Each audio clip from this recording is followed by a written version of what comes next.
हाँ भाई दोस्तों, राधे राधे, सबको प्रणाम, सबको नमस्कार, सबको नमस्ते। और एक बार जो है फिर से आपका इस ऑनलाइन डिजिटल प्लेटफॉर्म पर हार्दिक स्वागत और अभिनंदन है। जैसा कि आप लोगों को पता है कि हम टॉपिक वाइज जो है एमसीक्यू की प्रैक्टिस कर रहे हैं। थ्योरी आपने पहले पढ़ रखी थी, टॉपिक के अनुसार पढ़ रहे हैं। और अपना टॉपिक जो चल रहा है बाल विकास, और बाल विकास की आज अंतिम क्लास है। आज आपका बाल विकास क्या हो जाएगा, समाप्त हो जाएगा। दो तीन चीजें अपन को बाल विकास में और पढ़नी है: संप्रत्यात्मक विकास, संवेगात्मक विकास और एक विकास को प्रभावित करने वाले कारक। इन तीनों को आज की क्लास में अपन क्या कर लेंगे, एक बार कंप्लीट कर लेंगे। तो एक बार यदि ये मैं कहूं कि अपन ने एमसीक्यू के थ्रू बाल विकास को कंप्लीट कर लिया, तो हाँ, बाल विकास को अपन ने कंप्लीट कर लिया है ना। इसमें थोड़ा बड़ा टॉपिक है, इसमें टाइम लगा। बाकी छोटे छोटे टॉपिक है, उसमें एक दो दिन में सारे कवर हो जाएंगे, उनमें समय नहीं लगेगा, है ना, ध्यान रखना। और नए बच्चों को बता दूं कि शिक्षा मनोविज्ञान यदि आपको थ्योरी से पढ़नी है तो आप बिल्कुल हमारी प्लेलिस्ट में जाकर के पढ़ सकते हैं, पूरी निःशुल्क है। और इसकी ई बुक जो है आप टेलीग्राम से प्राप्त कर सकते हैं क्लास वाइज।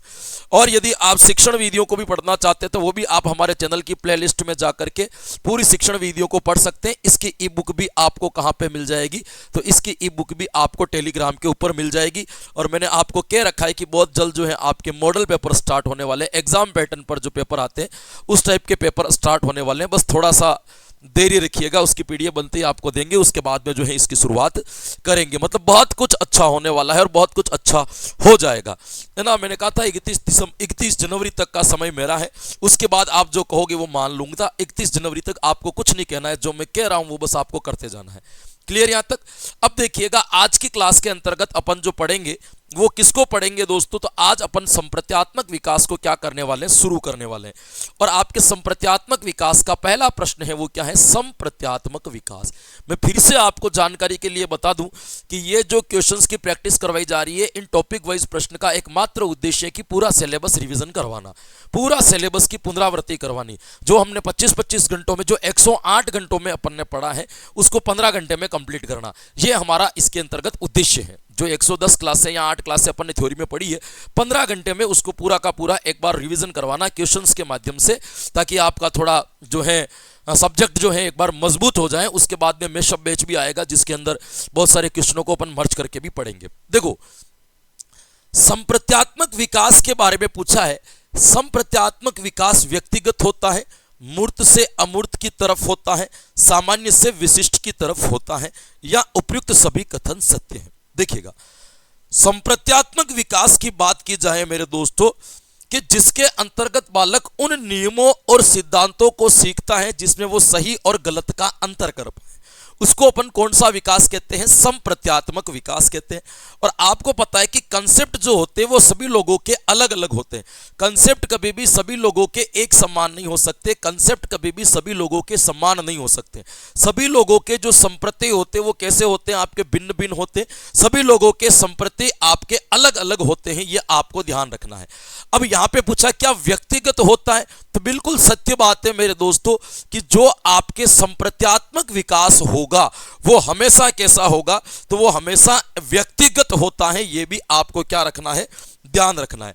संप्रत्यात्मक विकास मूर्त से अमूर्त की तरफ होता है, तो यह कथन भी बिल्कुल सत्य है कि पहले बालक को जो दिखता है उसी को कंसेप्ट मान लेता है। जैसे शुरुआत में बच्चे को यह लगता है कि जिसका एक्सीडेंट होता है वही मरते हैं, बाकी नहीं मरते हैं। फिर एक समय के बाद में नया संप्रत्यय, जिसने जन्म लिया वो सब मरेंगे। तो यानी कि आप इसका जो विकास जो होता है वो मूर्त से अमूर्त की तरफ होता है, यह कथन भी आपका क्या होगा, सत्य होगा। क्या सामान्य से विशिष्ट की तरफ होता है, तो इस कथन को भी आपको सही मानना पड़ेगा कि संप्रत्यात्मक विकास पहले जनरल होता है, फिर खास बात का होता है। जैसे बालक पहले सभी चीजों को सजीव मानता है, फिर केवल गतिशील वस्तुओं को सजीव मानता है, फिर केवल आंतरिक रूप से गतिशील वस्तुओं को सजीव मानता है, उसके बाद उसको पता चलता है कि ये सजीव है, ये निर्जीव है। यानी कि सामान्य चीजों से बालक किसकी ओर जाता है, तो सामान्य से विशिष्ट की ओर जाता है। ये सारे कथन आपके क्या माने जाएंगे, सही माने जाएंगे। इसके अलावा भी आपको ध्यान रखना है, संप्रत्यात्मक विकास का एक निश्चित पैटर्न होता है, उस निश्चित पैटर्न के अकॉर्डिंग ही आपके क्या होगा, संप्रत्यात्मक विकास होगा। यह आपको क्या रखना है दोस्तों, ध्यान रखना है। पैटर्न में कोई बदलाव नहीं होता, यह परिवर्तन विरोधी भी होता है, यह भी ध्यान रखना। संप्रत्यात्मक विकास क्या होता है? तो संप्रत्यात्मक विकास आपके परिवर्तन विरोधी भी होता है। ये भी आपको इस कथन के बारे में ध्यान रखना है। ये तो सारे सही है, लेकिन ये कथन भी इसके साथ साथ में क्या रखना है दोस्तों, ध्यान रखना है। ये संवेगों के रूप में प्रभावित होता है। संप्रत्यात्मक विकास संवेगों के रूप में भारित होता है या प्रभावित होता है, रूप में भारित होता है। यह कथन भी इसके संदर्भ में क्या माना जाएगा?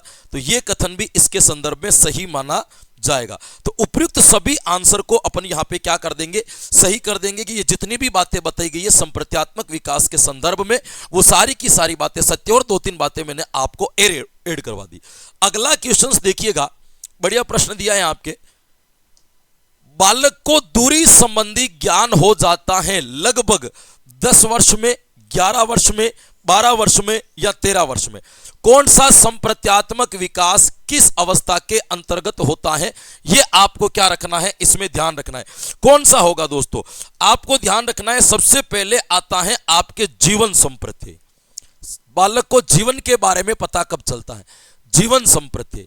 जीवन संप्रत्य बालक 4 से 6 वर्ष की आयु में समझना शुरू करता है जीववाद के रूप में, कि प्रत्येक चीज को क्या मानेगा, आपके सजीव मानेगा। आपको ध्यान रखना है ये पूर्ण रूप से विकसित हो जाता है 11 वर्ष में। एक 11 वर्ष के बालक को सजीव और निर्जीव में लगभग पूरा का पूरा पता होना लग जाता है। तो जीवन संप्रत्य जो आप बनेगा वो कब बनेगा आपके, ये ध्यान रखना। मृत्यु संप्रत्य की बात करें कि बालक को मृत्यु संप्रत्य का पूरा ज्ञान कैसे होता है, तो ध्यान रखना मृत्यु संप्रत्य जो है आपके प्रारंभ तो 6 से 7 वर्ष में हो जाता है, लेकिन मृत्यु संप्रत्य का ज्ञान जो बालक को होता है वो 13 से लेकर के 14 वर्ष की आयु में बालक मृत्यु संप्रत्य को लगभग क्या समझने लग जाता है, आपका पूर्ण समझने लग जाता है कि 13 से लेकर के 14 साल तक के व्यक्ति बालक ये मानने लग जाएगा कि व्यक्ति की मृत्यु कैसे होती है और किस तरीके से नहीं होती। ये भी आपको ध्यान रखना। स्थान संप्रत्य 10 वर्ष में विकसित हो जाता है। स्थान का मतलब होता है दूरी से। स्थान संप्रत्य कब विकसित होता है, जो आपके प्रश्न में पूछा गया है। तो स्थान संप्रत्य विकसित हो जाता है तो वो कितने वर्ष में होगा, तो स्थान संप्रत्य हमारे अंदर कितने वर्ष में विकसित हो जाता है, 10 वर्ष के अंतर्गत क्या हो जाता है दोस्तों, विकसित हो जाता है। दोस्तों ध्यान रखना। भार संबंधी संप्रत्य की बात करें, भार संबंधी संप्रत्य, भार संबंधी संप्रत्य थोड़ा सा बाकी संप्रत्य की तुलना में जल्दी विकसित होता है और इसकी आयु मानी जाती है 5 वर्ष। एक 3 वर्ष का बालक तो आपके भरे हुए गुब्बारे को भारी समझता है गेंद की तुलना में, है ना। तो भार संबंधी संप्रत्य तो कब विकसित हो जाता है, आपके 5 वर्ष के अंतर्गत हो जाता है। मुद्रा संबंधी संप्रत्य 10 वर्ष में हो जाता है। मुद्रा संबंधी संप्रत्य कब हो जाता है, तो मुद्रा संबंधी संप्रत्य जो विकसित हो जाता है वो कब विकसित हो जाता है, ये आपके हो जाता है 10 वर्ष की आयु में बालक मुद्रा संबंधी ज्ञान रखना क्या कर देगा, आपके शुरू कर देगा। ये भी आपको ध्यान रखना है। समय संबंधी संप्रत्य 9 से 10 वर्ष में पूरा हो जाता है। समय संबंधी संप्रत्य, समय संबंधी संप्रत्य कब विकसित होता है, तो ध्यान रखना समय संबंधी संप्रत्य आपके 9 से लेकर के 10 वर्ष की आयु में लगभग क्या हो जाता है, आपके कंप्लीट हो जाता है। सुंदरता संबंधी संप्रत्य 8 से 9 वर्ष में कंप्लीट हो जाता है। सुंदरता संबंधी संप्रत्य कब कंप्लीट होगा, तो सुंदरता संबंधी संप्रत्य आपके 8 से, है ना, सुंदरता संबंधी संप्रत्य यदि आपके कब विकसित होगा, तो लगभग आपके 8 से लेकर के 9 वर्ष में ये क्या हो जाता है, आपके विकसित हो जाता है। आपको ध्यान रखना है। आत्म संप्रत्य 6 से 7 वर्ष में, आत्म संप्रत्य कब विकसित हो जाता है, तो 6 से 7 वर्ष में बालक के अंदर आत्म संप्रत्य का क्या हो जाता है, विकास हो जाता है। आपके यहाँ पे पूछा है कि बालक दूरी संबंधी का ज्ञान कब कर लेता है, तो दूरी का मतलब होता है स्थान संप्रत्य, और स्थान संप्रत्य कितने वर्ष में विकसित हो जाता है हमारे अंदर, 10 वर्ष की आयु के बालक के अंतर्गत आपके स्थान संप्रत्य लगभग पूर्ण रूप से विकसित हो जाता है। क्लियर। चलिएगा, अगला प्रश्न है, बालक अपनी पसंद की वस्तु को ही सुंदर मानता है 3 से 4 वर्ष, 5 से 6 वर्ष, 6 से 7 वर्ष या 7 से 8 वर्ष। ये आपके पूछा गया है प्रश्न, कौन से अंदर पूछा गया है बताओ, सुंदरता वाले संप्रत्य से पूछा गया है कि बालक के अंदर सुंदरता संबंधी संप्रत्य जो है वो कब विकसित हो जाता है। तो दोस्तों आपको ध्यान रखना है, 3 से 4 साल का जो बालक होगा ना, कितने साल का बालक, 3 से 4 साल का बालक होगा, वो सबसे पहले पसंद वाली वस्तुओं को क्या मानता है दोस्तों, अपनी पसंद वाली वस्तु को क्या मानेगा, सुंदर मानेगा। जो उसको अच्छी लगेगी उसी को क्या मानेगा, एक तरीके से सुंदर। जो खिलौना उसको बढ़िया लगेगा वो खिलौना उसके लिए क्या होगा, सुंदर होगा। कि बच्चे को क्या बढ़िया लग रहा है, ये 3 से 4 साल के अंतर्गत होते हैं दोस्तों।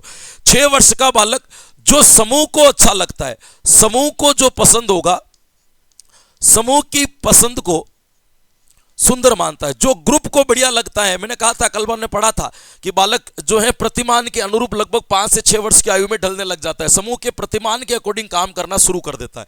तो समूह की पसंद को सुंदर जो मानता है वो कौन सी आयु के अंतर्गत मानता है? लगभग 5 से 6 वर्ष का जो बालक होगा वो इस तरीके से मानेगा। और 8 से 9 वर्ष के अंतर्गत आपके सुंदरता संबंधी संप्रति पूरा विकसित हो जाता है। सुंदरता संबंधी संप्रति क्या हो जाता है? सुंदरता संबंधी संप्रति पूर्ण विकसित हो जाता है। ये आपको ध्यान रखना है। सुंदरता संबंधी संप्रति क्या हो जाता है? पूर्ण विकसित हो जाता है 8 से 9 वर्ष की आयु में। ये आपको पता रखना है। तो बालक अपनी पसंद की वस्तुओं को सही मानता है, तो क्या आंसर सही हो जाएगा? यहाँ पे 3 से लेकर के 4 वर्ष का बालक जो होगा वो इसको क्या मानेगा? आपके सही मानेगा। अगला प्रश्न क्या कहता है समझिए। बालक के अंदर जीववादी विचार होते हैं। जीववादी विचार का मतलब ये आपके पूछा गया है एक तरीके से जीवन संप्रति के बारे में। कौन से बारे में पूछा गया है ये प्रश्न? तो आपको ध्यान रखना है, ये प्रश्न जो आपके पूछा गया है वो कहां से पूछा गया है? जीवन संप्रति के बारे में।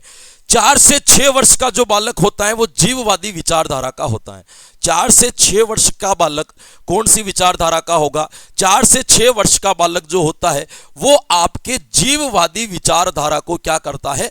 मानता है। विचारधारा वाला होता है, ध्यान रखना, विचारधारा। तो 4 से 6 वर्ष का बालक जो आएगा वो कौन सी अवस्था में आएगा? तो वो आपके शेषवा अवस्था के अंतर्गत माना जाएगा। 6 से 7 वर्ष का बालक गतिशील वस्तुओं को जीवित मानता है। 6 से 7 वर्ष का जो बालक होगा, 6 से 7 वर्ष का बालक गतिशील वस्तुओं को क्या मानता है? आपके जीवित मानता है। गतिशील, जो गति करती है वो वस्तुएं जीवित है। वस्तु को क्या मानता है? आपके जीवित मानता है। ये ध्यान रखना, जीवित मानता है, जीवित मानता है। कितने साल का बालक? 6 से 7 वर्ष का बालक आपके केवल गतिशील वस्तुओं को क्या मानेगा? आपके 8 से 9 साल का बालक आंतरिक रूप से गतिशील वस्तुओं को जीवित मानता है। 8 से 9 वर्ष का बालक क्या मानता है? 9 वर्ष का बालक क्या मानेगा? आंतरिक रूप से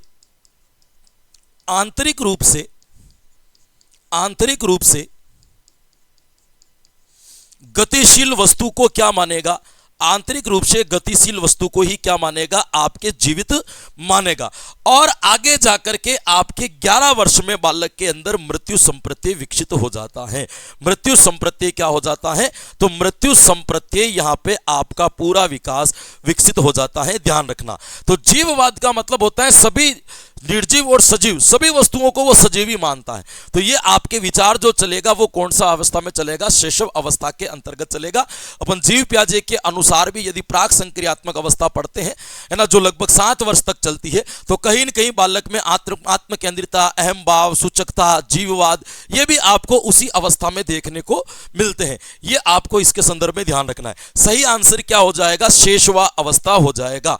अगला प्रश्न देखना, संप्रत्यात्मक विकास बाधित होता है। संप्रत्यात्मक विकास के अंतर्गत कौन बाधा उत्पन्न करती है? तो देखो, संप्रत्यय बनने में ज्ञानेंद्रिय अवस्था भी होती है, क्योंकि इससे हमको संवेदना प्राप्त होती है। ज्ञानेंद्रियों से हमें संवेदना क्या है? आपके चेतना का क्या होता है? निर्माण होता है। यह भी बाधित करेगा। बुद्धि भी आपके संप्रत्यात्मक विकास को बाधित करती है। जिसका आईक्यू लेवल जल्दी होता है उनका संप्रत्यात्मक विकास जल्दी हो जाता है, जिसका आईक्यू लेवल कम होता है उसका संप्रत्यात्मक विकास भी धीमा होता है। वातावरण 100% करता है कि किस अंधविश्वास में रहने वाले बच्चों के वास्तविक संप्रत्यय बनने में समय लगते हैं, और वास्तविक वातावरण में रहने वाले बालकों के वास्तविक संप्रत्यय क्या बन जाते हैं? जल्दी बन जाते हैं। तो यानी कि यहां पे सभी चीजें जो होगी वो आपके क्या करेगी? संप्रत्यात्मक निर्माण के अंदर बाधा उत्पन्न करेगी। ये कथन यहां पे क्या हो जाएगा? सही हो जाएगा। चलिएगा, अगला प्रश्न आपको क्या कहता है? अगला प्रश्न आपको कहता है कि संवेग वह अवस्था है जिसमें रागात्मक तत्व की प्रधानता होती है। उपयुक्त कथन किसका है? यह बात बिल्कुल सही है, संवेगों में राग की प्रधानता होती है। यह कथन किसने कहा? रोस ने कहा, वेलेंटाइन ने कहा, वुडवर्थ ने कहा, या क्रो एंड क्रो के द्वारा यह कथन कहा गया कि संवेगों के अंदर ये संवेगात्मक विकास से आपके प्रश्न आया है। संवेगात्मक विकास के बारे में आपको यह प्रश्न पूछा गया है, तो आपको यह ध्यान रखना, संवेग का मतलब होता है इमोशन। इमोशन जो है आपके इमूवर शब्द से बना है। इमूवर शब्द का मतलब होता है धकेलना या गति देना, है ना। तो इसमें रागात्मक तत्व की क्या पाई जाती है, प्रधानता पाई जाती है।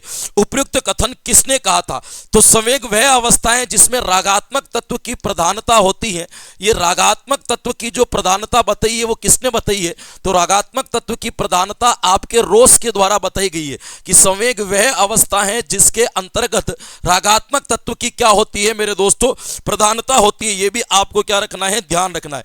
आपने ये ध्यान रखना है। वैलेंटाइन कहता है कि रागात्मक प्रवृत्ति के वेग के बढ़ने से संवेगों का जन्म होता है। रागात्मक प्रवृत्ति के वेग के बढ़ने से, रागात्मक प्रवृत्ति के वेग के बढ़ने से संवेगों का क्या होता है? तो ध्यान रखना, संवेगों का जन्म होता है। ये आपको पता होना चाहिए। संवेगों का क्या होता है? आपके जन्म होता है। ये किसने कहा था? तो ये किसने कहा था मेरे दोस्तों? वैलेंटाइन ने कहा था। वुडवर्थ कहता है कि व्यक्ति की उत्तेजित दशा का नाम ही संवेग है। व्यक्ति की उत्तेजित दशा का नाम क्या है? तो व्यक्ति की उत्तेजित दशा का नाम क्या है? तो व्यक्ति की उत्तेजित दशा का नाम ही क्या है? आपके संवेग है। ये बातें किसने कही थी? वुडवर्थ ने। तो संवेग वह अवस्था है जिसमें रागात्मक तत्व की प्रधानता होती है। उपयुक्त कथन किसका है? तो क्या आंसर सही कर दोगे? रोस को। अगर आपको पूछ ले कि रागात्मक प्रवृत्ति के वेग से बढ़ने से संवेगों का जन्म होता है, किसने कहा? तो किसको सही कर देना है? वैलेंटाइन को। आपको पूछ ले कि किसने कहा था कि व्यक्ति की उत्तेजित दशा का नाम ही संवेग है, तो आपको किसको सही कर देना है? वुडवर्थ को। यहां आपके ए आंसर सही हो जाएगा। देखिएगा अगला प्रश्न क्या कहता है। वॉटसन के अनुसार नवजात शिशु में निम्नलिखित में से कौन सा संवेग पाया जाता है? आपको ध्यान रखना है, एकमात्र व्यक्ति है जेबी वॉटसन जिसने ये कहा था कि बालकों के अंदर जन्म से ही संवेग पाए जाते हैं। वॉटसन ने इस चीज को स्वीकार किया था। वॉटसन के अनुसार जन्म से बालक में क्या पाए जाते हैं? तो जन्म से बालक में संवेग पाए जाते हैं। जन्म से ही बालकों में संवेग होते हैं। इसके ऊपर बात करने वाला व्यक्ति कौन था? तो या इसके ऊपर बात करने वाला व्यक्ति था आपके वॉटसन। इन्होंने बताया था जन्म से बालक में एक भय पाया जाता है। भय किससे आता है? तो किसी डरावनी या तेज आवाज को सुनकर के बच्चे के अंदर क्या लगता है? आपके डर लगता है। तो भय नाम का संवेग भी इसके अंदर आपके पाया जाता है, ध्यान रखना है। क्रोध की बात कर रही थी दोस्तों। क्रोध क्यों होता है? तो इन्होंने बताया था शारीरिक क्रिया में बाधा उत्पन्न होने पर, बालक की यदि शारीरिक क्रिया के अंतर्गत बालक की शारीरिक क्रिया में बाधा उत्पन्न होगी तो बालकों के अंदर क्या होगा? उत्पन्न होगी। तो बालकों के अंदर कौन सा संवेग आ जाएगा? क्रोध। ये बात कौन कर रहा है? तो केवल जेबी वॉटसन कर रहा है। बाकी के नाम आपको यहां पे याद नहीं रखने। प्रेम, तो प्रेम जो होता है वो आपके त्वचा के सहलाने पर बालक की त्वचा को यदि आप सहलाते हो तो उससे बालकों के अंदर क्या प्रकट होगा? आपके प्रेम होगा। तो जेबी वॉटसन कहता है कि जन्म से बालकों में 3 संवेग पाए जाते हैं, भय, क्रोध और कौन सा पाया जाता है? आपके प्रेम पाया जाता है। ध्यान रखना, शेरमैन ने इसका विरोध किया था। किसने विरोध किया था? तो शेरमैन ने इसका विरोध किया था और फिर ब्रिजेज के सिद्धांत के बाद तो जेबी वॉटसन क्या जो ये विचार थे वो पूर्ण रूप से क्या हो गए? समाप्त हो गए। शेरमैन ने कहा था कि नहीं, जन्म के समय बालकों में कोई संवेग नहीं पाया जाता। जन्म के समय बालकों में क्या नहीं होता है? आपके संवेग नहीं होता है। संवेग नहीं होता, केवल क्या पाई जाती है? तो जन्म के समय केवल उत्तेजना पाई जाती है। संवेगों का जो विकास होता है वो कब होता है? तो इन्होंने बताया था कि संवेगों का विकास आपके जन्म के 14 दिन बाद होता है। कितने दिन बाद? जन्म के 14 दिन बाद किसका विकास होगा? तो जन्म के 14 दिन बाद आपके संवेगों का विकास होगा। तो जेबी वॉटसन के अनुसार कितने संवेग होते हैं? 3। कौन कौन से? भय, क्रोध, प्रेम। भय क्यों लगता है? आवाज सुनकर के। क्रोध क्यों आता है? शारीरिक दशा में रुकावट आने पर। प्रेम कब होगा? त्वचा सहलाने पर। किसने विरोध किया? शेरमैन ने। क्या कहा? जन्म के समय संवेग नहीं होता है। क्या होती है? उत्तेजना। संवेगों का विकास कितने दिन में होता है? 14 दिन में। यहां पे पूछा था कि कौन सा संवेग नहीं पाया जाता है? घृणा नाम का संवेग नहीं पाया जाता है। घृणा नाम का संवेग आपके ब्रिजेज ने बताया था कि बालकों के अंतर्गत कब विकसित होता है। तो ये आपको इसके बारे में ध्यान रखना है। सही आंसर हो जाएगा आपका सी। अगला प्रश्न क्या कहता है कि देखिएगा, अगला प्रश्न कहता है कि बालकों में संवेगों का निर्माण होना प्रारंभ होता है। बालकों में संवेगों का निर्माण होना कब प्रारंभ होता है? तो अभी मैंने आपको बताया था कि बताओ जन्म के समय तो क्या पाई जाएगी? आपके उत्तेजना। क्या पाई जाएगी? उत्तेजना। जन्म का जो संवेगों का जो विकास होना प्रारंभ होता है वो कितने दिन में होता है? तो 14 दिन के अंदर बालकों में संवेगों का विकास होना क्या हो जाएगा? आपके प्रारंभ हो जाएगा। और यह भी ध्यान रखना, एक विद्वान हुआ था जिसका नाम था ब्रिजेज। ब्रिजेज ने कहा था कि 24 माह तक, भाई कितने माह तक? 24 माह तक लगभग सभी संवेग विकसित हो जाते हैं। 24 माह तक लगभग सभी संवेग क्या हो जाते हैं, तो ध्यान रखना 24 माह तक लगभग सभी संवेग हमारे विकसित हो जाते हैं। ये बात किसने कही थी, तो विकसित हो जाते हैं, ये बात कहने वाला जो व्यक्ति था उसका नाम था आपके ब्रिजेज। तो ध्यान रखना 14 दिन के बाद में, जन्म के 14 दिन बाद में बालकों का संवेगों का विकास होना क्या होगा, प्रारंभ। चलिएगा अगला प्रश्न क्या कहता है आपको, अगला प्रश्न है कि किसके अनुसार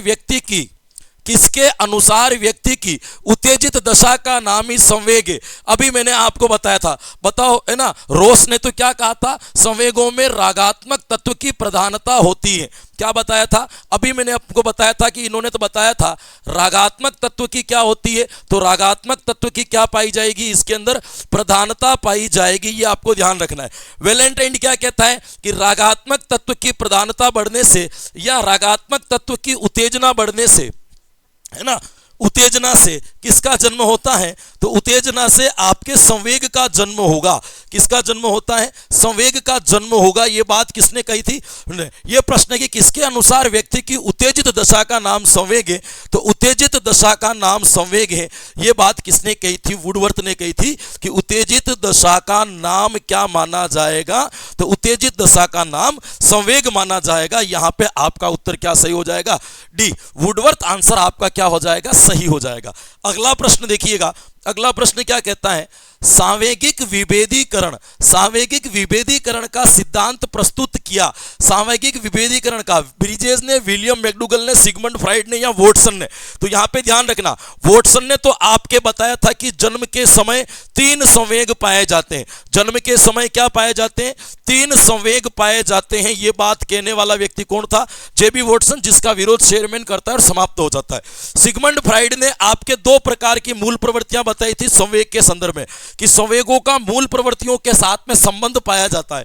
इन्होंने कहा कि 2 प्रकार की मूल प्रवृत्तियां होती है, एक तो होती है जीवन और एक का नाम क्या रखा इन्होंने, मृत्यु। जीवन वृत्त और मृत्यु वृत्त जो मूल प्रवृत्तियां बताई थी वो इन्होंने बताई थी। विलियम मैकडूगल ने 14 प्रकार की मूल प्रवृत्तियां बताई थी। कितने प्रकार की मूल प्रवृत्तियां बताई थी, 14 प्रकार की मूल प्रवृत्तियां बताई थी। आपके किताब के अंदर लिखी हुई होगी, मैं अब 14 प्रकार की मूल प्रवृत्तियों को यहां पे नहीं लिखूंगा। विभेदीकरण का सिद्धांत किसने दिया था, तो विभेदीकरण का सिद्धांत देने वाला व्यक्ति कौन था, आपके ब्रिजेज, जिन्होंने कहा कि जन्म के समय तो क्या होती है, केवल उत्तेजना, विकास जो होता है वो 14 दिन बाद की बात तो हालांकि शेरमैन करता है। और इन्होंने कहा था कि 24 माह तक, भाई कितने माह तक, 24 माह तक सभी संवेग क्या हो जाते हैं, आपके बालकों में विकसित हो जाते हैं। सभी संवेग क्या हो जाते हैं, तो ध्यान रखना सभी संवेग विकसित हो जाते हैं। उपयुक्त बात कहने वाला व्यक्ति कौन था, तो उपयुक्त बात कहने वाले व्यक्ति का नाम क्या था, ब्रिजेज था, ये ध्यान रखना। तो यहां आंसर सही क्या हो जाएगा, ब्रिजेज। आगे अगर प्रश्न आएगा तो मैं ब्रिजेज का सिद्धांत पूरा लिख करके आपको समझा दूंगा। चल भाई तू क्यों हैंग हो रहा है ना, हमारी गति क्यों रोक रहा है। मूल प्रवृत्तियों का सिद्धांत, ये ध्यान रख लेना, मैं आज इसलिए आपको इस तरीके से पढ़ा रहा हूं कि जिस दिन 50 से 60 प्रश्न डेली सोल्व होंगे ना, तब गति ये रहेगी जो अभी मैं बताई, जो आपने 5-7 प्रश्नों में देखी, इससे भी तीव्र होगी गति, धीमी नहीं होगी। टाइम यही रहेगा, घंटा, प्रश्नों की संख्या बढ़ेगी तो मेरी गति बढ़ेगी पढ़ाने की। तो आपको गति के साथ में थोड़ा सा सामंजस्य स्थापित करना पड़ेगा, है ना। इसीलिए मैंने आज थोड़ा डेमो दिया आपको कि ऐसे पढ़ेंगे। जो बच्चे पुराने पढ़ रहे हैं उन्होंने 2100 प्रश्नों की सीरीज को देखना, ऐसे ही पढ़े थे अपन ने क्वेश्चन से ना। 4 घंटे की क्लास में 600 क्वेश्चन, 500 क्वेश्चन हमने सोल्व करवा रखे हैं विद डिटेल्स के साथ। 360 डिग्री घुमा देते थे, मतलब 1 मिनट भी एक प्रश्न में नहीं लेते उसको 360 डिग्री घुमाने में, सारी बातें बता करके आपको छोड़ देता था, है ना। ध्यान रखना, मूल प्रवृत्तियों का सिद्धांत किसके द्वारा प्रतिपादित किया गया, bridges, William McDougall, Sigmund Freud या वॉटसन। तो मैंने अभी आपको बताया था कि मूल प्रवृत्तियों का जो सिद्धांत देने वाला व्यक्ति था, मूल प्रवृत्तियों का सिद्धांत दिया था आपके विलियम मैकडूगल ने। बताओ कितने प्रकार की मूल प्रवृत्तियां बताई, 14। इसी विलियम मैकडूगल को क्या कहा जाता है दोस्तों, ध्यान रखना, प्रेरकीय संप्रदाय या हार्मिक स्कूल का जनक माना जाता है। किसका जनक माना जाता है दोस्तों, हार्मिक स्कूल का क्या माना जाएगा, इसको जनक माना जाएगा, ये ध्यान रखना। किताब का नाम क्या है, सबको पता है, the outline of psychology. William McDougall की किताब का नाम क्या है, द आउटलाइन ऑफ साइकोलॉजी किताब, है ना। इसके अंतर्गत इन्होंने व्यवहार शब्द का भी सबसे पहले प्रयोग किया था और यह भी कहा था कि चेतना शब्द का प्रयोग मनोविज्ञान में करना क्या माना जाएगा, आपके बुरा माना जाएगा। यह भी आपको क्या रखना है, ध्यान रखना। ये किसके द्वारा दी गई, आपके विलियम मैकडूगल के द्वारा दी गई थी, ध्यान रखना। एक इनकी किताब और है, an introduction to social psychology, an introduction to social psychology, social psychology, इनमें इन्होंने मूल प्रवृत्तियां समझाई है। साइकोलॉजी ये किताब भी आपके किसकी है, तो ये भी आपके विलियम मैकडूगल की मानी जाएगी। और द आउटलाइन ऑफ साइकोलॉजी किताब किसकी है, तो ये भी किसकी मानी जाएगी, आपके इन्हीं की मानी जाएगी। ये आपको क्या रखना है दोस्तों, ध्यान रखना है। तो मूल प्रवृत्तियों का इन्होंने क्या बताया था, इन्होंने बताया था कि मूल प्रवृत्तियों का संबंध किससे होता है, आपके संवेग से होता है। मूल प्रवृत्तियां क्या होती है, तो बिना कार्य से सीखा गया ज्ञान, या आप कहेंगे बिना कार्य से सीखी गई क्रिया क्या कहलाती है, बिना कार्य से सीखी गई क्रिया आपके मूल प्रवृत्ति कहलाती है। बिना कार्य से सीखी गई क्रिया मूल प्रवृत्ति कहलाती है। ये बात किसने कही थी, तो ये भी याद रखना, ये बात कहने वाला व्यक्ति भी कौन था, आपके वुडवर्थ ने ये परिभाषा आपको समझाई थी। क्लियर यहाँ पे, तो यहाँ पे आपका उत्तर सही क्या हो जाएगा, विलियम मैकडूगल। देखो मूल प्रवृत्तियों का सिद्धांत विलियम मैकडूगल और सिगमंड फ्राइड दोनों देते हैं, लेकिन सिगमंड फ्राइड ने केवल प्रकार बताए कि दो ही प्रकार की मूल प्रवृत्तियां होती है, इसके अलावा कुछ नहीं कहा है। चलिएगा अगला प्रश्न आपको क्या कहता है, सांवेगिक विभेदीकरण के सिद्धांत के अनुसार बालकों में कष्ट और आनंद के संवेग कब विकसित होना प्रारंभ हो जाते हैं। इनके अनुसार आपको बताना है कि किस अवस्था के अंतर्गत बालकों में दुख नाम का और आपके आनंद नाम का दोनों संवेग यहां पे आ जाते हैं। यानी कि ब्रिजेज के सिद्धांत से यह प्रश्न पूछा गया है, तो आपको ध्यान रखना। देखो ब्रिजेज को आपको याद रखने का एक तरीका बता रहा हूं, ब्रिजेज को आपको याद रखने का एक तरीका बता रहा हूं कि ब्रिजेज क्या कहता है। एक तो याद रखना कि इनके अनुसार आपके जन्म के समय क्या पाई जाएगी, तो जन्म के समय तो केवल और केवल क्या पाई जाती है, आपके उत्तेजना। फिर ये कहता है आपके, इन्होंने सीधा जो वर्गीकरण बताया था वो कितने माह का बताया था, आपके 3 माह का बताया था। 3 माह में आपके उत्तेजना तो बनी रहेगी, उत्तेजना में कोई अंतर नहीं आएगा। इसके साथ में 2 संवेग और आ जाते हैं, दुख और एक का नाम क्या बताया इन्होंने, आनंद। कि कष्ट और आनंद कितने माह में आ जाते हैं, 3 माह में। तो उत्तर तो यहां पे आपका सही हो जाएगा 3 माह में। लेकिन आपको थोड़ा सा आगे और ध्यान रखना है, ये कहते हैं कि 6 माह के अंदर, 6 माह के अंदर आपकी उत्तेजना जो है वो तो पहले की पहली बनी रहेगी, उत्तेजना में कोई अंतर नहीं आएगा। दुख वाला संवेग भी बना रहेगा, लेकिन इस दुख से 3 संवेग और आ जाते हैं, भय, क्रोध और घृणा। कौन से संवेग आ जाते हैं, भय, क्रोध और घृणा का जन्म हो जाएगा। और आनंद पहले है तो आनंद भी बना रहेगा। यानी कि 6 माह में उत्तेजना, दुख, भय, क्रोध, घृणा और आनंद जो है आपके संप्रति यहाँ पे जो संवेग है वो क्या है, आपके बने रहेंगे, आपको ध्यान रखना है। फिर आता है आपके 12 माह, क्या आ जाता है आपके 12 माह। 12 माह के अंदर आपके उत्तेजना भी बनी रहेगी, 12 माह में आपके दुख भी बना रहेगा, 12 माह में भय बना रहेगा, 12 माह में क्रोध बना रहेगा, 12 माह में घृणा बनी रहेगी, 12 माह के अंदर आपके आनंद भी बना रहेगा। इस आनंद से यहाँ पे 2 संप्रति और आ जाते हैं, एक का नाम है आपके अनुराग और एक का नाम है उल्लास। कौन से संवेग नए आ जाते हैं 12 माह में, तो एक तो आ जाता है अनुराग और एक का नाम क्या है, आपके उल्लास। फिर बात करते हैं मेरे दोस्तों आपके 18 माह की। 18 माह के अंतर्गत आपको देखना है, तो 18 माह के अंतर्गत 2-3 चीजें आपको देखने को मिलेगी। क्या चीजें देखने को मिलेगी, 18 माह के अंदर आपकी उत्तेजना भी बनी रहेगी, 18 माह में आपके दुख भी बने रहेंगे, भय भी बना रहेगा, क्रोध भी बना रहेगा, घृणा भी बनी रहेगी, इसमें कोई अंतर नहीं आएगा। घृणा बनी रहेगी, आनंद बना रहेगा, आपके अनुराग जो है वो भी बना रहेगा, आपके उल्लास जो है वो भी बना रहेगा। यहाँ पे 2 चीजें होती है, एक तो आपके दुख से यहाँ पे एक चीज और आ जाती है, एक संवेग और आता है जिसका नाम है ईर्ष्या। कौन सा संवेग आ जाता है, आपके ईर्ष्या। यहाँ आपके अनुराग जो संवेग है वो यहाँ पे 2 भागों के अंदर बढ़ जाता है। एक तो हो जाता है बड़ों के प्रति, बड़ों के प्रति अनुराग, और एक कौन सा हो जाता है, आपके छोटों के प्रति अनुराग। बड़ों के प्रति अनुराग और एक कौन सा हो जाएगा, तो कौन सा याद रखोगे, छोटों के प्रति अनुराग बढ़ जाता है। ये कौन से होते हैं, 18 माह में। फिर आ जाते हैं आपके 24 माह। मैंने आपको बताया था कि 24 माह के अंतर्गत लगभग सभी संवेग हमारे क्या हो जाते हैं, विकसित हो जाते हैं। तो 24 माह की यदि बात करें मेरे दोस्तों कि 24 माह में कौन कौन से संवेग बने रहेंगे, तो आपको ध्यान रखना 24 माह के अंदर उत्तेजना पहले आई है, तो उत्तेजना भी क्या रहेगी, बनी रहेगी।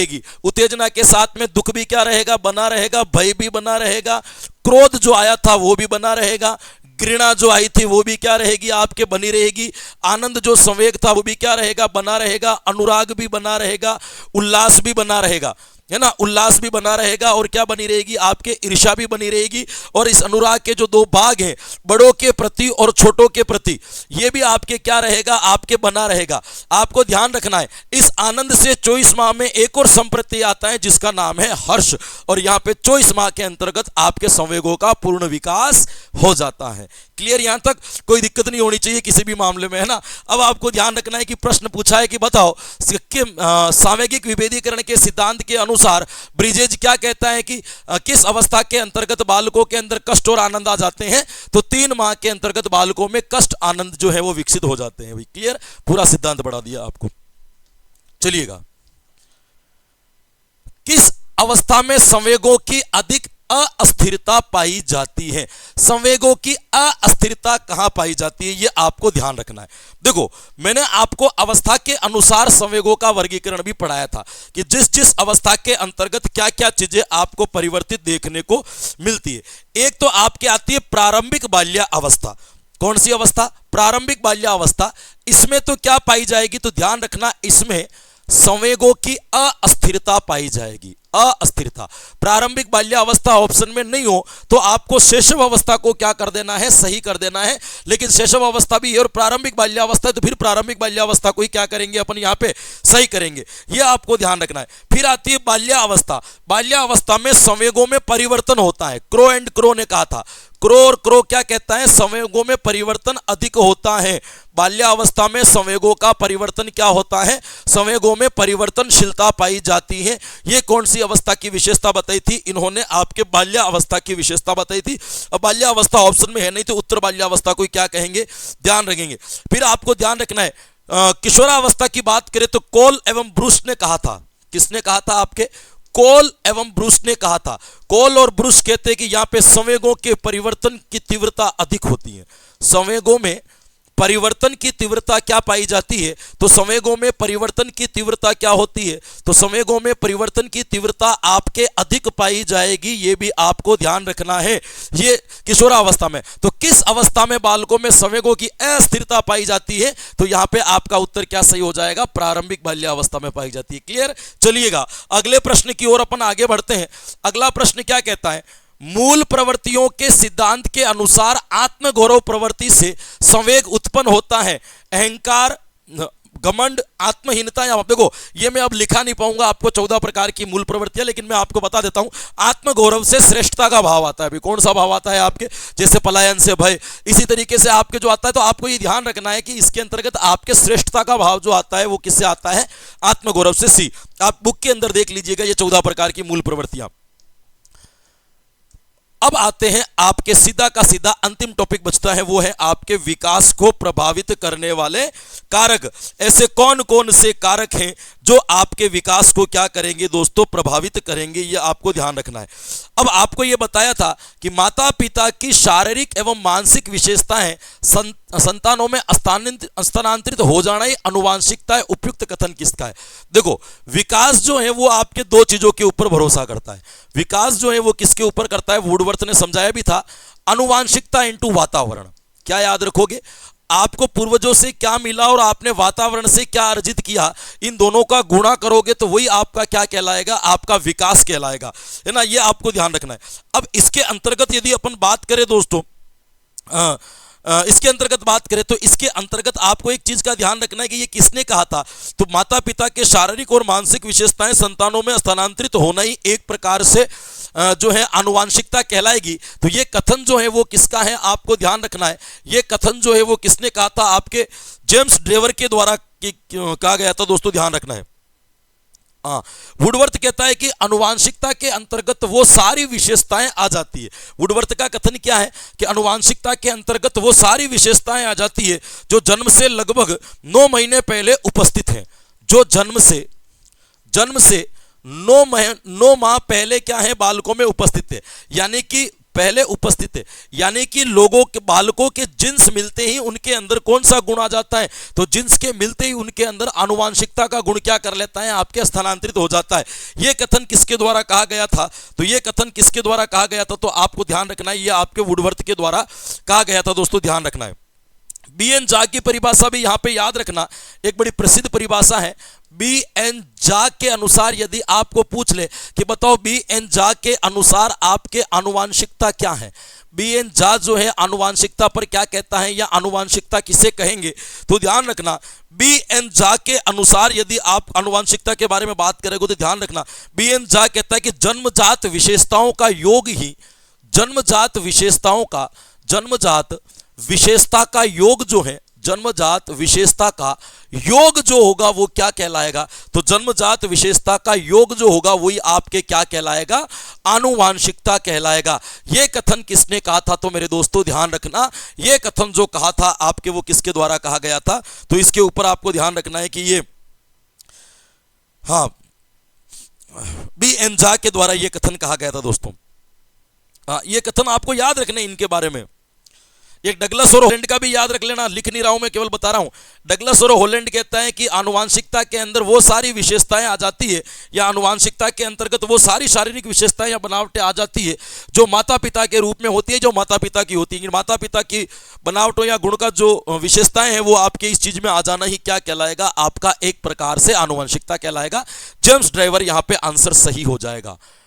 वर्ण संकर से उत्पन्न होने वाली संतानों में वही गुण अधिक प्रभावी होगा जिसकी प्रबलता अधिक होगी। मेंडल का यह सिद्धांत कौन सा है? देखो, मेंडल ने दो चीजों को आपके स्वीकार किया था भाई। क्या स्वीकार किया था? ये मेंडल के नियमों को आप कभी भी पढ़ते हो तो आपको मेंडल के नियमों की दो तीन बातों को यहां पे क्या रखना है? आपको याद रखना है। मेंडल का नियम आनुवांशिकता के नियम में सबसे महत्वपूर्ण माना जाता है, यह भी आपको ध्यान रखना है। इन्होंने एक सिद्धांत दिया था दोस्तों जिसका नाम था प्रधानता या प्रभावशीलता का सिद्धांत। क्या नाम था? प्रधानता, या इसको अपन क्या कह सकते हैं? इसका नाम है आपके प्रभावशीलता का सिद्धांत। प्रधानता या प्रभावशीलता का सिद्धांत किसके द्वारा दिया गया था? तो प्रधानता या प्रभावशीलता का सिद्धांत मेंडल के द्वारा दिया गया था, जिसमें इन्होंने वर्ण संकर की बात की थी। तो विपरीत जातियों से जो संतान उत्पन्न कराई जाएगी उसको अपन किस नाम से जानेंगे? वर्ण संकर के नाम से जानेंगे। तो इन्होंने ये कहा था कि वर्ण संकर से उत्पन्न होने वाले जितने भी आपके गुण हैं उसके अंदर वही गुण अधिक दिखेंगे जिसकी प्रबलता अधिक होगी। माता के गुणों की प्रबलता अधिक होगी तो बच्चे में माता के गुण दिखेंगे, और पिता के गुणों की प्रबलता अधिक होगी तो बालकों के अंदर कौन से गुण दिखेंगे? आपके इनके गुण दिखेंगे। आपको यह भी क्या रखना है दोस्तों? ध्यान रखना है। हाँ, ये आपने एक इन्होंने सिद्धांत दिया था अलगाव या पृथक्करण का सिद्धांत। अलगाव या क्या कहते हैं? पृथक्करण का सिद्धांत। इसमें इन्होंने कहा कि आने वाली पीढ़ियों में वर्ण संकर के गुण समाप्त हो जाते हैं। आने वाली पीढ़ियों में धीरे धीरे वर्ण संकर के गुण क्या हो जाते हैं? विलुप्त हो जाते हैं। आने वाली पीढ़ियों में वर्ण संकर के गुण क्या हो जाते हैं? तो ध्यान रखना, आने वाली पीढ़ियों में वर्ण संकर के गुण क्या हो जाते हैं? तो गुण आपके विलुप्त हो जाते हैं। ये ध्यान रखना, गुण क्या हो जाएंगे? तो आने वाली पीढ़ियों के अंतर्गत आपके गुण विलुप्त हो जाते हैं। ये इन्होंने क्या दिया था? आपके सिद्धांत दिया था। इनको ये भी ध्यान रखना, मेंडल ने इस चीज को स्वीकार किया था कि तीसरी पीढ़ियों के अंदर गुण स्थानांतरित होते हैं, है ना? कौन सी पीढ़ी में? तीसरी पीढ़ी में। यानी कि दादा दादी के गुण पोते पोती में देखने को मिलते हैं और नाना नानी के गुण जो है वो नातिन के अंदर देखने को मिलते हैं। इसके ऊपर भी जोर जो लगाया था मेंडल ने ही लगाया था, ध्यान रखना। अगला प्रश्न देखो, किस सिद्धांत के अनुसार संतान में सभी गुण माता पिता से लगभग विपरीत पाए जाते हैं? कि ऐसा कौन सा सिद्धांत है जिनके अनुसार बालकों के अंदर जो गुण पाए जाते हैं वो माता पिता से पूरे के पूरे क्या होंगे? आपके विपरीत होंगे। वो आपके असमानता का सिद्धांत कहलाएगा, प्रत्यागमन का सिद्धांत कहलाएगा, बीज कोष का सिद्धांत कहलाएगा, या आपके समानता का सिद्धांत कहलाएगा? किसके अनुसार आपके ये गुण विपरीत पाए जाते हैं? आपको ध्यान रखना है। सोरेनसन ने दिया था आपके प्रत्यागमन का सिद्धांत। भाई किसने दिया था? सोरेनसन के द्वारा दिया गया था आपके प्रत्यागमन का सिद्धांत। और सोरेनसन ने यहां पे बताया था कि बालक के अंदर कभी कभी बालकों के अंदर माता पिता से बिल्कुल क्या दिखने को लगते हैं? ऑपोजिट गुण, विपरीत गुण जो है बालकों में नजर आने लगते हैं। कई बार ऐसा देखने को मिलता है या कई बार ऐसा होता है, कई बार ऐसा होता है या कई बार ऐसा देखने को मिलता है कि उनके अंदर जो गुण है वो पूरे के पूरे क्या पाए जाएंगे? आपके विपरीत पाए जाएंगे। बीज कोष के सिद्धांत की बात करें तो बीज कोष का सिद्धांत दिया था बीजमैन ने, और बीजमैन ने चूहों को ऊपर प्रयोग करके यह साबित कर दिया कि शारीरिक रूप से अर्जित गुण आने वाली पीढ़ियों में स्थानांतरित नहीं होते। शारीरिक रूप से अर्जित गुण जो आपके आने वाली पीढ़ियों में क्या नहीं होते? अर्जित गुण, है ना? अर्जित गुण पीढ़ियों में स्थानांतरित नहीं होते, पीढ़ियों में स्थानांतरित नहीं होते। मतलब आने वाली पीढ़ियों के अंतर्गत ये गुण क्या नहीं होते, आपके स्थानांतरित नहीं होते। ये गुण कभी भी उनके अंदर देखने को नहीं मिलते। इसके ऊपर बात किसने कही थी? तो इसके ऊपर बात कहने वाला व्यक्ति कौन था? आपके बीजमैन था। ये भी आपको क्या रखना है दोस्तों, ध्यान रखना है। इसीलिए इस सिद्धांत को आपके अमरता का सिद्धांत भी कहा जाता है ना। माता पिता कभी नहीं मरते, वो अपने बच्चों के रूप में क्या रहते हैं, जीवित रहते हैं। इसीलिए इसको कहा जाता है अमरता का सिद्धांत। भाई कौन सा सिद्धांत कहा जाएगा? आपके अमरता का सिद्धांत। समानता का सिद्धांत भी आपके सोरेनसन ने दिया था कि जैसे माता पिता होंगे वैसी ही संतान होगी। सोरेनसन है ना, जैसे माता पिता वैसी संतान, जैसे माता पिता होंगे वैसी ही क्या होगी, आपके संतान होगी। इसके ऊपर बात करने वाला व्यक्ति भी कौन था? आपके ये था। तो यहां पे आपका भी आंसर क्या हो जाएगा दोस्तों, सही हो जाएगा। गुणसूत्र के पितरेक निर्माण में असत्य कथन है। भाई गुणसूत्र से जो आपके निर्माण होता है उसके संदर्भ में आपको असत्य कथन बताना है। देखो गुणसूत्रों के बारे में आप लगभग जो है पूरी की पूरी जानकारी विज्ञान में आपने पढ़ रखी होगी और आप उसको क्या करते हैं दोस्तों, जानते भी हैं। आपको ध्यान रखना है मातृकोश और पितृकोश। भाई पितृएक जो होते हैं उसमें कितने कोश होते हैं? तो आपको ध्यान रखना, एक तो माता से जो प्राप्त होता है उसको अपन क्या कहते हैं, मातृकोश, और एक जो होता है उसको अपन क्या कहते हैं? तो ध्यान रखना, इसको आपके क्या कहा जाएगा, पितृकोश। और मातृकोश और पितृकोश के कितने जोड़े होते हैं इन गुणसूत्र के?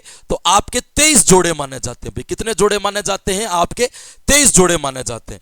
इसमें से आपको एक बात को ध्यान रखना है आपके कि प्रत्येक गुणसूत्र जो होता है उसमें 40 से 100 विशेषताएं होती है। इसमें से एक गुणसूत्र में कितनी विशेषताएं हो सकती है? 40 से लेकर के 100 विशेषताएं देखने को मिलेगी। यानी कि एक गुणसूत्र में कितनी विशेषता पाई जाती है? तो 40 से लेकर के 100 विशेषताएं आपको एक गुणसूत्र में देखने को मिलेगी, जो 23 होते हैं। इन्हीं को क्या कहा जाता है? आपके पितृएक कहा जाता है। यह आपको क्या रखना है, ध्यान रखना है। सोरेनसन ने इसका वर्गीकरण करते हुए आपको बताया भी था कि इन्होंने कहा था कि देखो मातृकोश जो होता है उसको क्या कहा जाता है? तो आपको पता होगा मातृकोश के अंतर्गत आपके जो गुणसूत्र का जो जोड़ा होता है उसको अपन क्या कहेंगे? जो आपके लिंग का निर्माण करता है उस मेन गुणसूत्र को अपन क्या कहेंगे? XX। और आपके पितृकोश के अंतर्गत जो पाया जाता है वो क्या पाया जाता है मेरे दोस्तों? पितृकोश के अंतर्गत पाया जाता है आपके X एवं Y। एक में XX होगा और एक क्या होगा? आपके Y। तो आपको ये ध्यान रखना है कि माता के अंदर दोनों XX पाए जाते हैं। तो जब इस X गुणसूत्र से ये X गुणसूत्र मिलता है तो डबल X से मिलकर के आपके किसका निर्माण होता है? लड़की का। लेकिन मातृकोश से X और पितृकोश से Y आता है तो इस XY से मिलकर के किसका निर्माण होता है? आपके लड़के का। ध्यान रखना, लड़के और लड़की का होना हमेशा पिता के ऊपर निर्भर करता है, क्योंकि माता के अंदर लड़के वाला वो Y नाम का गुणसूत्र पाया ही नहीं जाता है। वो किसके अंदर पाया जाता है? आपके पुरुषों के अंदर। और आपको ध्यान रखना, भारतीय परिवेश कल्चर में हजारों वर्ष तक महिलाएं इस चीज से प्रताड़ित होती रही कि जिसके पुत्र नहीं होता है तो उसका पुरुष दूसरी शादी कर लेता था। जबकि इस चीज को समझना चाहिए था कि पुत्र होना या नहीं होना यह महिला के ऊपर निर्भर नहीं करता है। लड़के का होना या लड़के का होना किसके ऊपर निर्भर करता है? पितृकोश के ऊपर। लड़का पूरा का पूरा जो निर्भर है वो किसके ऊपर निर्भर होगा? आपके पितृकोश के ऊपर निर्भर होगा। ये ध्यान रखना। आपको ये बोने और बड़े गुणसूत्र के बारे में भी प्रश्न पूछे जा सकते हैं। गुणसूत्र दो होते, एक को कहा जाता है बोना गुणसूत्र कहा जाता है, जिसको अपन क्या कहेंगे? जो छोटे गुणसूत्र होते हैं। एक लंबे होते हैं। एक्स जो होते हैं वो तो कौन से होते हैं? आपके बोने। और वाई जो होता है वो कौन सा होता है? आपके लंबा। तो आपको पूछ ले कि बताओ लड़की का जन्म कैसे होता है? तो दोनों बोने गुणसूत्र से मिलने से लड़की का जन्म होगा। और लड़के का जन्म कैसे होता है? तो एक बोने और एक लंबे गुणसूत्र से मिलने से किसका जन्म होगा? आपके लड़के का जन्म होगा। ये आपको क्या रखना है? ध्यान रखना है। अब यहां पे प्रश्न पूछा गया है जिसका उत्तर दीजिए आप। चल भाई, हाँ, ये जो प्रश्न पूछा गया है इसका आंसर दीजिए आप। इन्होंने कहा कि निर्माण में असत्य कथन कौन सा है? लड़की का जन्म दोनों लंबे गुणसूत्र से होता है। बताओ लड़की का जन्म जो होता है वो किससे होता है? दोनों बोने गुणसूत्र से होगा। भाई यहां पे अभी अपन ने पढ़ा था XX से जो होता है वो किससे होता है? लड़की का जन्म होता है। तो लड़की का जन्म दोनों लंबे गुणसूत्र से होता है? नहीं, बोने गुणसूत्र से होगा। अंडाणु केवल जन्मजात होते, पुनः निर्माण जो है उनका नहीं होता है। लड़के या लड़की का होना पिता पर निर्भर करता है, लड़के का होना सिर्फ माता पर निर्भर करता है। देखो यहां पे आपको पूछा गया है कि इसके बारे में आपको क्या बताना है?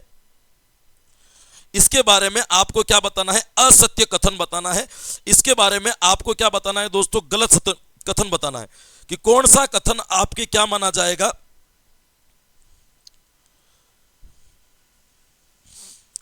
हाँ, कौन सा कथन जो है वहां पे क्या माना जाएगा, गलत माना जाएगा। लड़की का जन्म, ये ऑप्शन जो है वो क्या लिख दिया गया दोस्तों, हाँ इसको अपन ने विपरीत लिख दिया था, ध्यान रखिएगा, ध्यान रखिएगा, जल्दबाजी में ये गलती होगी, यहां पे अपन ने ये गलती कर दी थी। देखो ध्यान रखना, दो गुणसूत्र होते, एक को क्या कहा जाता है लंबे और एक को क्या कहा जाता है बोना, इसीलिए मैं इसको समझ के दो ऑप्शन कैसे गलत निकल रहे। लंबे और बोने गुणसूत्र में अपन ने थोड़ा सा विपरीत कर लिया था।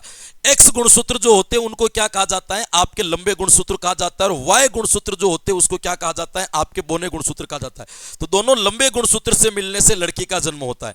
तो आपको यहां पर ध्यान रखना है कि पूछा कि लड़की का जन्म दोनों लंबे से होगा, तो बिल्कुल एक्स एक्स से होता है, और ये दोनों गुणसूत्र कौन से कहलाएंगे, लंबे कहलाएंगे। ये मिस्टेक हो गई थी, है ना, हाँ ध्यान रखिएगा। अंडाणु केवल जन्मजात होते या इनका जो है पुनः निर्माण नहीं होता, यह भी बात बिल्कुल सही है। लड़के या लड़की का होना बिल्कुल पिता के ऊपर निर्भर करता है, क्योंकि एक्स वाई दो डिफरेंट गुणसूत्र इनमें पाए जाते हैं।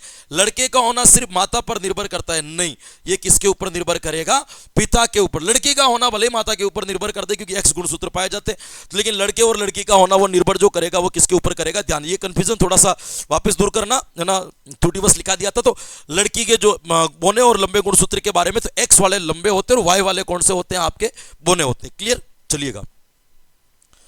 अब आपके वातावरण प्रभावित करने वाला दूसरा कारक आता है जिसको कहा जाता है वातावरण। वातावरण वह शक्ति है जो व्यक्ति को प्रारंभ से ही प्रभावित करना प्रारंभ कर देती है। उपयुक्त कथन किसके द्वारा कहा गया, कि यह कथन किसका है, कि वातावरण आपके वह शक्ति है जो व्यक्ति को प्रारंभ से ही क्या कर देती है दोस्तों, प्रभावित करना प्रारंभ कर देती है। यह कथन किसने कहा था, तो ध्यान रखना, यह कथन जो कहा गया है वो किसके द्वारा कहा गया है, आपके वुडवर्थ ने यह बात कही थी कि व्यक्ति वातावरण जो है वो व्यक्ति को प्रारंभ से ही क्या करना शुरू कर देता है दोस्तों, प्रभावित करना क्या कर देगा, आपके शुरू कर देता है, ये ध्यान रखना। हाँ, रोस ने तो कहा था कि यह वह बाह्य शक्ति है जो विकास को प्रभावित करती है। वातावरण एक बाह्य शक्ति है जो किसको प्रभावित करती है, तो ध्यान रखना ये विकास को प्रभावित करती है। यह कथन इनके द्वारा कहा गया था, यह पता होना चाहिए, विकास को प्रभावित करती है, यह कथन किसने कहा था, इन्होंने कहा था, आपको ध्यान रखना है। चलिएगा, अगला प्रश्न क्या कहता है, वातावरण में पड़ने वाले मानसिक प्रभाव का व्यवस्थित अध्ययन व समर्थन करने वाले विद्वान कौन माने जाते हैं, कूले, क्लार्क, गॉर्डन या गाल्टन। कौन ऐसा व्यक्ति है जो वातावरण में पड़ने वाले प्रभाव को क्या मानता है, आपके समर्थन करता है, कौन से प्रभाव को, मानसिक प्रभाव को क्या करता है दोस्तों, समर्थन करता है। तो देखो, वातावरण से मानसिक प्रभाव पड़ता है, इसका समर्थन तो करता है आपके गार्डन। मानसिक प्रभाव का समर्थन जो करेगा वो कौन करेगा, तो मानसिक प्रभाव का करने वाला व्यक्ति, ये गार्डन। कुल्ले करता है, कुल्ले कहता है कि वातावरण से व्यक्तित्व पर प्रभाव पड़ता है। व्यक्तित्व प्रभाव का समर्थन करने वाले व्यक्ति का क्या नाम मानोगे, तो इसका समर्थन करने वाले व्यक्ति का नाम मानोगे, ये है ना। क्लार्क कहता है कि प्रजाति की श्रेष्ठता पर प्रभाव पड़ता है, प्रजाति की श्रेष्ठता का प्रभाव पड़ता है, श्रेष्ठता का क्या पड़ता है, आपके प्रभाव पड़ता है। और आपके अंतिम जो आता है जिसको अपन क्या कहते हैं, गाल्टन। और गाल्टन ने इस चीज को लेकर के किसी भी प्रकार का क्या नहीं किया था, आपके समर्थन नहीं किया था, लेकिन विकास वातावरण से प्रभावित होता है ना, इसके ऊपर भी सबसे पहले व्यवस्थित अध्ययन जो किया था वो किसने किया था, आपके गाल्टन के द्वारा किया गया था। यह कथन भी आपको याद रखना है। अगला प्रश्न है, वातावरण वह बाह्य शक्ति है जो मानव को प्रभावित करती है, कथन किसका है, अभी मैंने बताया था यह कथन किसका है, रोस का है। वुडवर्थ ने क्या कहा था, प्रारंभ से ही प्रभावित करना क्या कर देती है, आपके प्रारंभ कर देती है, यह कथन, इसके बारे में क्या रखना है दोस्तों, ध्यान रखना। हाँ, यह आपको ध्यान रखना है। चलिएगा, बाकी इसी का नाम नहीं है। फिर इसके बाद में देखो, वातावरण के प्रभाव को समझने के लिए केलग और वेलग ने प्रयोग किया था। बिल्कुल, दो विद्वान थे जिसका नाम था आपके केलग और वेलग ने वातावरण को समझने के लिए किस चीज के ऊपर इन्होंने क्या किया था, आपके अध्ययन किया था। केलग और वेलग के अध्ययन को आपको क्या करना है, समझाना है। तो ध्यान रखना, इन्होंने चिंपैंजी व बालकों के ऊपर क्या किया था, अध्ययन किया था। भाई किसके ऊपर अध्ययन किया था, आपके चिंपैंजी और बालकों के ऊपर अध्ययन किया था, आपके वातावरण के प्रभाव को आपके समझने के लिए। फिर इसके बारे में आपको ध्यान रखना है कि अनाथालय पर अध्ययन किसने किया था, तो अनाथालय के बालकों के ऊपर अध्ययन करने वाले व्यक्ति का नाम था फ्रीमेन। भाई किसके द्वारा आपके अनाथालय के बालकों के ऊपर अध्ययन किया गया था, उसका नाम याद रखना आपको। और वेलमैन ने आपके नर्सरी कक्षा के बालकों के ऊपर अध्ययन किया था। किसके ऊपर अध्ययन किया था? आपके वेलमैन ने नर्सरी कक्षा के बालकों के ऊपर क्या किया था? आपके अध्ययन किया था। चलिएगा, अगला प्रश्न क्या कहता है? निम्नलिखित में से विकास को प्रभावित करने वाला कारक है, इनमें से ऐसा कौन सा कारक है जो विकास को प्रभावित करता है? अंतःस्रावी ग्रंथियां बिल्कुल करती है, परिपक्वता भी करती है और बुद्धि भी करती है। ये सारे कारक आपके माने जाएंगे जो विकास को क्या करते हैं आपके, है ना। आहार, पोषण, व्यक्तिगत भिन्नताएं, सामाजिक दृष्टिकोण, कल्चर, ये सारी चीजें आपके विकास को क्या करती है मेरे दोस्तों? प्रभावित करती है। ये भी आपको ध्यान रखना। चलिएगा, एक चीज यहां पे इंपॉर्टेंट और याद रखना, मैं बता देता हूं, गाल्टन के साथ ही बता देता हूं, भले ही गाल्टन के साथ। हाँ, ये चीज आपको ध्यान रखना कि वातावरण और आनुवांशिकता का विवाद हमेशा, वातावरण व आनुवांशिकता का विवाद हमेशा चलता रहा है। आनुवांशिकता का क्या चलता रहा है मेरे दोस्तों? विवाद चलता रहा है। कोई कहते हैं आनुवांशिकता का प्रभाव विकास में ज्यादा है, कोई कहता है कि केवल वातावरण का पड़ता है। इसमें एक विवाद चला था जिसको गाल्टन ने प्रकृति पोषण विवाद नाम दिया। क्या नाम दिया? प्रकृति पोषण विवाद नाम दिया। प्रकृति पोषण विवाद, ये आपको गाल्टन के बारे में इंपॉर्टेंट क्या रखना है, याद रखना है। ये आपके बाल विकास के सभी प्रश्न आज की क्लास के अंतर्गत कंप्लीट। मानता हूं बढ़िया स्पीड से पढ़े थे अपन, मस्ती से पढ़े थे, आनंद से पढ़े थे, और ये गति नहीं रखता तो ये प्रश्न आज अपने सही हो भी नहीं पाते। आनंद आपको आए होगा, आनंद आया होगा तो कमेंट बॉक्स में जाकर के आपको कमेंट करके प्रतिक्रिया देनी है। कल जो है, कल तो नहीं, मंडे से आएगी वापस क्लास, संडे को अपनी क्लास होती नहीं है। मंडे को जो है आपके नए टॉपिक के क्वेश्चंस अधिगम से अपन जो है क्या करेंगे, शुरुआत करेंगे। एक बहुत बड़ा टॉपिक है, उसको भी अपन क्या कर लेते हैं, समाप्त कर लेते हैं 3-4 दिन के अंदर पढ़ करके। तो आशा करते हैं कि आज की क्लास में जो कुछ भी पढ़ा, लिखा, जाना, समझा, याद किया, वो आपके आने वाली प्रतियोगी परीक्षाओं के लिए बड़ा लाभकारी या हितकारी सिद्ध होगा, ऐसी मैं आशा करता हूं, ऐसा मुझे विश्वास है। तो बिल्कुल हंसते रहे, मुस्कुराते रहे, प्रसन्नचित्त रहे, आनंद में रहे, मजे लेते रहे, लेकिन साथ साथ में अपनी तैयारी को भी जोरों और शोरों से जारी रखें। कल फिर मिलेंगे कुछ नए कंटेंट के साथ में, तब तक के लिए मुझे दीजिए आज्ञा। Thank you so much. Radhe Radhe, जय हिंद।